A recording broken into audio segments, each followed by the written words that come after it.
సప్త శనివార వ్రతం 7వ వారంలో భాగంగా యథావిధిగా నేను టెంపుల్కి వెళ్ళి విష్ణు సహస్రనామం చదువుకొని ఆ తర్వాత ఇంటికి తిరిగి వచ్చి నేను నైవేద్యాలన్నీ చేసుకున్నాను. స్వామివారికి ఎంతో ఇష్టమైన దీపన్నము, పులిహోర, పెరుగన్నము, తాలింపు ఇవన్నీ కలిపి మహా నైవేద్యంగా నేను పెడతాను. ఆ తర్వాత స్వామివారికి పానకము, వడపప్పు, నువ్వుల లడ్డూలు ముఖ్యంగా శనిదేవుడికి ఎంతో ఇష్టం కాబట్టి అవి కూడా నేను సమర్పిస్తాను.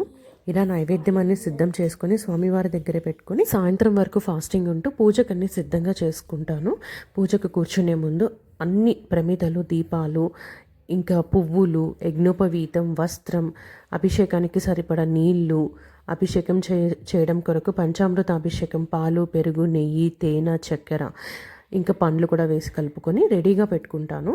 ఏ వ్రతమైనా మొదటగా గణపతి పూజతో ప్రారంభించి ఆ తర్వాత ఆ స్వామివారి వ్రత కథలన్నీ చదువుకుని లాస్ట్లో టెంకాయ కొట్టి స్వామివారికి మంగళహారతి సమర్పించాక నైవేద్యాన్ని సమర్పించుకుంటాము.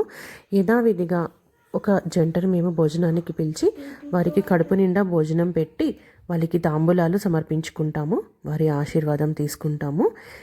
ఇక ఎంతో బాధగా అనిపించింది, మళ్ళీ ప్రతి వారం నీ పూజ, నీ వ్రతం ఇలా చేసుకోలేం కదా స్వామి అని. మరలా మాకు ఈ అదృష్టాన్ని కల్పించమని ఆ స్వామివారిని, అమ్మవారిని వేడుకుంటూ ఆ స్వామివారి పూజ ముగించాము. సబ్స్క్రైబ్ చేసి లైక్ చేయండి. Thank you very much.